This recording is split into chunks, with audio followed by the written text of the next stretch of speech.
Hello,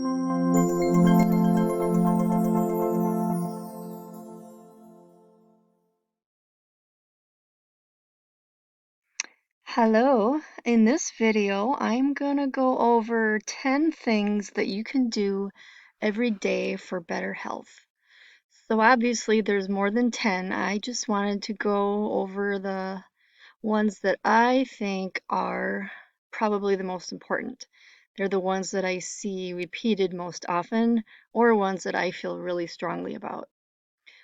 So the first one is sleep, and that is probably number one because sleep is when the body rejuvenates, detoxifies, and heals itself.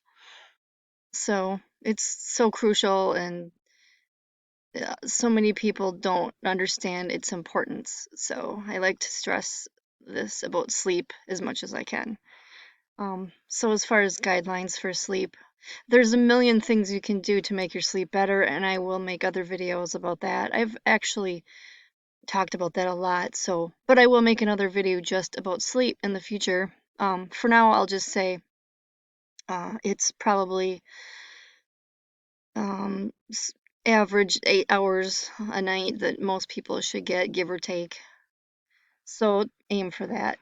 And it's most helpful to sleep between 10 p.m. and 6 a.m. And that's another small detail that I'll go over in my other video for sleep. So the next one is water. This one's probably as important as sleep because we're made of water and it's so easy to get dehydrated. And when you're dehydrated, it's just extremely bad. I mean, there's so many things that can go wrong in your body when you don't take enough water. So that's something that it's kind of like sleep that way, where, it's something that people don't think about until they're feeling the effects of it. So if you're super thirsty, or if you have a headache, or if you have no energy, that's when you usually think, gosh, maybe it's been a long time since I've drank some water. And also, so many people focus on drinking soda, drinking, um, things that aren't actually water.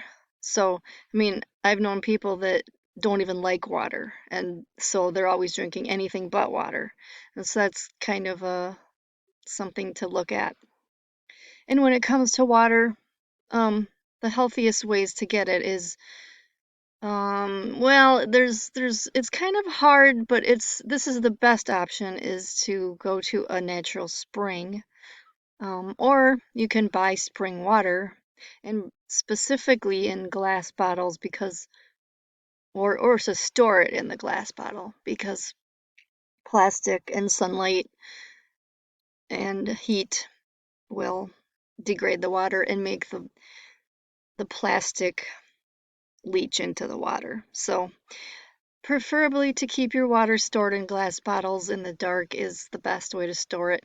And reverse osmosis is the healthiest way if you're going to filter it. And if you do that, make sure that you re-add the trace minerals because reverse osmosis really takes everything out. So those are the best ways to get healthy water. So the next one on this list is sunlight. And I don't really put nature here, although nature is included in this one, but I'm focusing on sunlight because sunlight is the the number one reason why nature is healthy. I mean, other than earthing, which is another part of nature, but the sunlight is actually how we get our vitamin D, and it doesn't come in much food. And most people don't get enough sunlight, so this is something that I think should be on this list for that reason. And the next one is exercise and movement. And the reason why I add movement on there is because there's so many ways that you can move your body, not even considered exercise, that are healthy and that are easy, and they're easier to put into your life because, like a lot of people aren't going to lift weights. A lot of people are not going to go to the gym, but it's easy to go for a walk. It's easy to jump on a treadmill. It's easy to do stretches. Some things that are free are easier, and those are the things that our ancestors did. So just moving is better than nothing. If you can't exercise, moving in any way you can is good.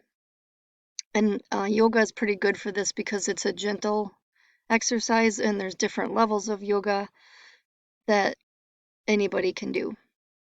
And for that matter, qigong is even easier than yoga. That's something that elderly people can do.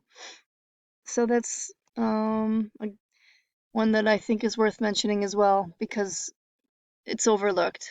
A lot of people don't really think about exercise. They just figure, I'm going to work, I'm running errands, I'm moving around, and they don't really focus on the quality of exercise that they get. So that's why that's on this list. And the next one, this one might surprise some people. I think having a creative and or fulfilling hobby in their life go, goes very far for your health. So there's so many options for this. There's gardening, there's creative things like art, there's musical instruments, just anything that is creative and expresses who you are, expresses your creativity, and is fulfilling. And the topic of this video is 10 things to do every day. And so you're probably thinking maybe you don't have time to um, do these things every day, which is understandable. Um, but even 5 minutes helps. If you can practice one song for 5 minutes, if you can whip up a quick painting, anything like that is, it all adds up, because if you don't practice your creative hobbies, you lose the momentum and you lose the skill. So that's something that I like to tell people to do every day. Eating whole foods. This one's pretty important too because, um, well, obviously the nourishing food is crucial to health. And the reason why I put whole foods on here is because this is really the simplest way to eat, and it's such a simple way to get healthy without even trying. I mean, I know it's very hard to eat um to cook from scratch sometimes. You don't have time, you don't know how. And that's where whole foods are good because you can just grab an apple and you don't have to cook it. You can just chop up some lettuce and throw some vegetables in there and you don't have to cook it. You can also make tea out of herbs like dandelions, which is another very, very healthy thing.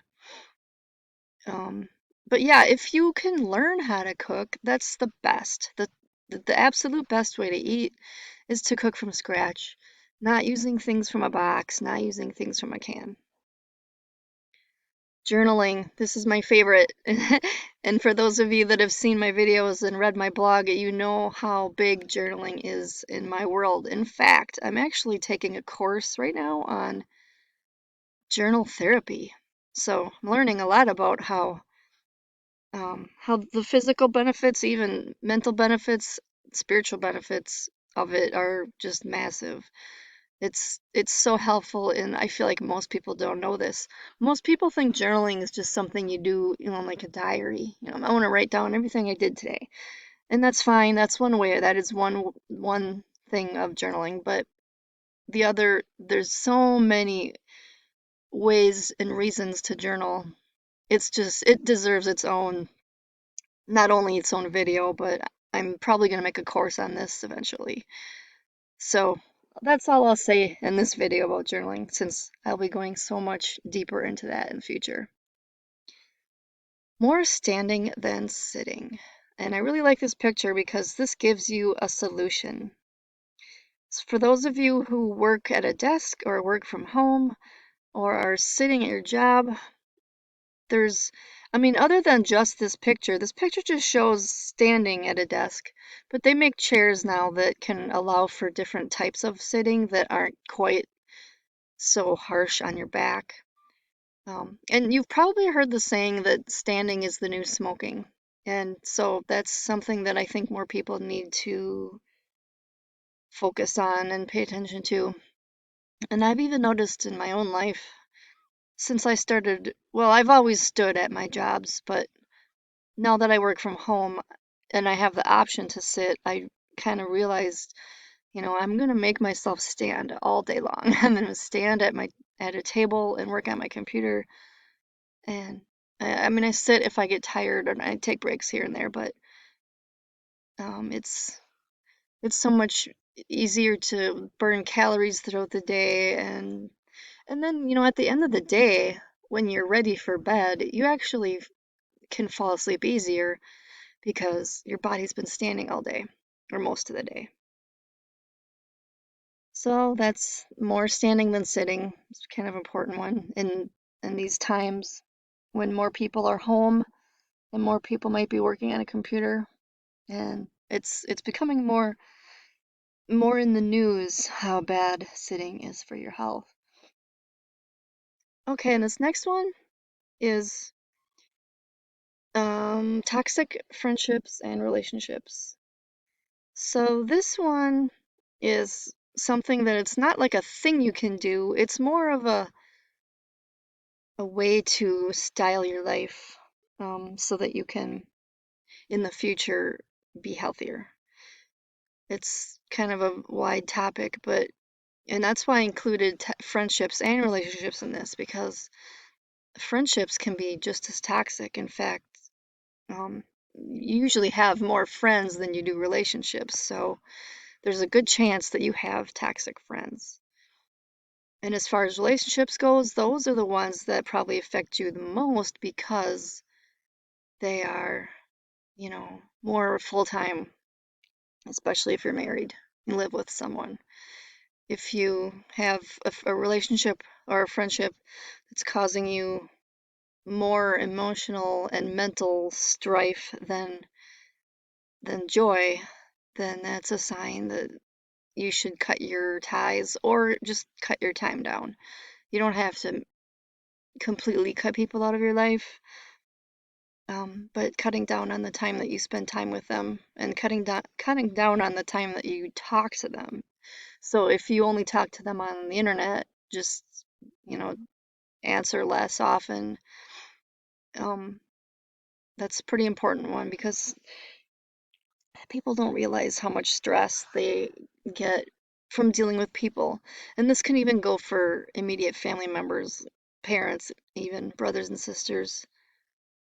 So if you're kind of worried about, that being an issue, that's a tougher subject though, I'll admit. It's not going to be easy.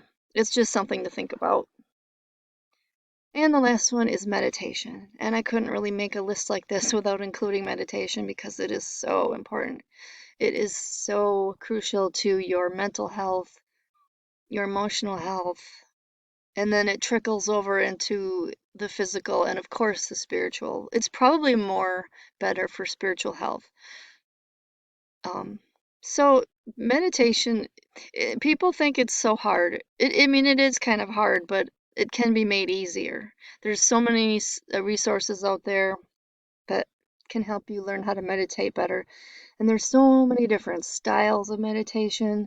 There's actually a lot of activities that count as meditation, such as dancing. There's a type of dancing where you kind of just listen to music that has a steady beat and it doesn't have lyrics, and it's kind of a long, sometimes there's some 10-minute ones that they're good to put you into the alpha state, and that's a big boost to get you into a meditative state is, and I do have a blog post on that called "The Mental Benefits of Putting Yourself into an Alternative State, an Altered State," because it's it's shifting your brain waves to the. I'll probably do a video on this in the future, but the brain waves are I think it's beta is the one that you're in during the day when your mind is active, and then alpha is the next one down where I think that's the one that when you're in meditation, your brain is in the alpha state. And theta is the next one down where you're almost sleeping, but you're not quite sleeping. And then delta is the one where you're sleeping. So you can put yourself into these different mind states, and that's a form of meditation. Listening to music is good for this. And you can listen to guided meditations. You don't have to just sit in silence. And as far as the sitting position goes, like in this picture, you don't have to sit with your legs crossed. You don't have to hold your fingers a certain way. This is just there's reasons for it actually, for holding your hands that way and sitting that way, but you don't have, I mean, if you're not a expert, obviously don't start that way because that'll just kind of turn you off to it. It'll make you feel like you're not good enough. So, some good ways to start meditating are, like I said, listen to things that guide you, listen to music that puts you into the alpha state, and I'll be doing more videos on meditation in the future because it's so important. I don't think I've even written a blog post about it yet, but that will be in the future because meditation is so important to holistic health as a whole. So I had to include that in this list. So there are the 10 things that you can do every day for better health. And if you do all of these, you will notice the changes. And like I often say, um, you are what you repeatedly do. So making habits of these things will eventually make your life healthier in all ways. So thanks for watching. Give this a like if you enjoyed it. And don't forget to subscribe so you can see all of my future videos on all of these subjects and more. Thank you so much for watching.